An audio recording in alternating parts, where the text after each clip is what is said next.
আগুন থেকে মিস্ত্রিকে উদ্ধার করেই অর্জুন প্রিয়ার মুখোশ খুলে দিল এবং প্রিয়াকে বাড়ি থেকে বের করে দিল।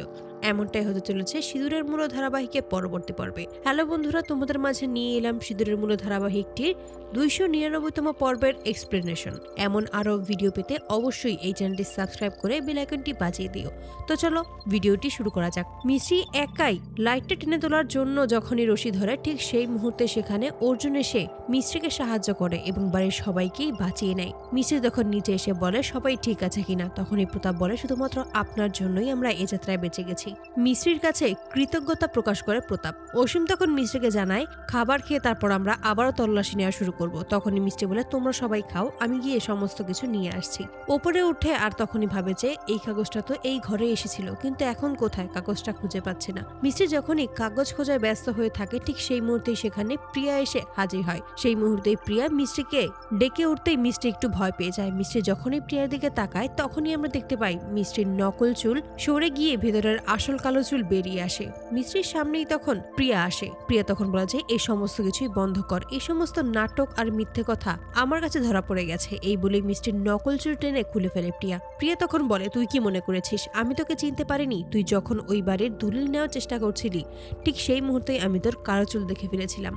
আমার তো খুব রাগ হয়েছিল, কি করব বুঝতে পারছিলাম না, তার জন্যই আমি ইচ্ছে করেই ওই লাইটের রশিটা কেটে দিয়েছি। তখনই মিষ্টি বলে তুই এটা কিভাবে করতে পারলি?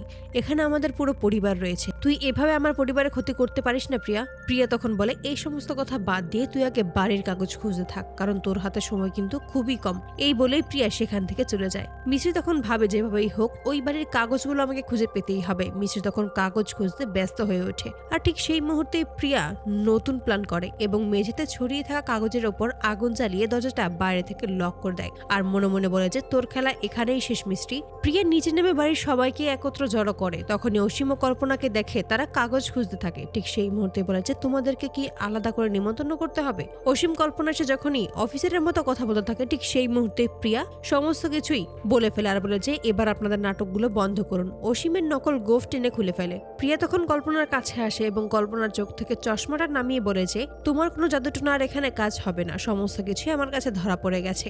ওপরে যে রয়েছে সে তোমাদের ম্যাডাম, সে যে মিস্ত্রি সেটা আমি খুব ভালোভাবেই জানি। তোমরা কি ভেবেছিলে আমার সামনে এরকম নাটক করে যাবে আর আমি ধরতেই পারবো না? তোমরা তো স্টুপিড কেন?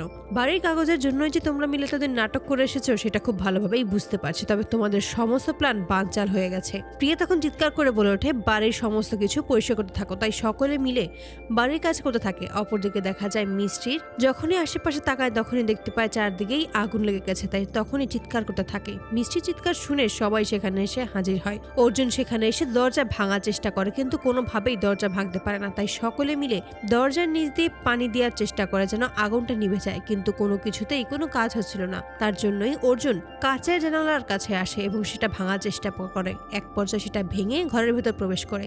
মিষ্টি তখন বলে যে আপনি এভাবে কেন এসেছেন? আপনার যদি কিছু হয়ে যেত? তখনই অর্জুন বলেছে আমি এখানে না আসলে তোমার কিছু একটা হয়ে যেত, আর তখন আমি কিভাবে থাকতে পারতাম? মিষ্টি যখন অশান্ত হয়ে ওঠে তখনই অর্জুন মিষ্টিকে জড়িয়ে ধরে শান্ত করার চেষ্টা করে আর বলে যে তোমার কিছু হবে না, আমরা ঠিক এখান থেকে বেরোতে পারবো। তারপরে অর্জুন মিষ্টিকে কোলে নিয়ে দরজা ভেঙে বাইরে বেরিয়ে আসে। তো বন্ধুরা, তোমাদের কি মনে হয় এভাবেই কি মিষ্টিকে বাঁচিয়ে প্রিয়ার থেকে বাড়ির কাগজ নিয়ে প্রিয়াকে উচিত শিক্ষা দিতে পারবে অর্জুন ও মিষ্টি? অবশ্যই তোমাদের মতামত কমেন্টে জানাতে ভুলো না।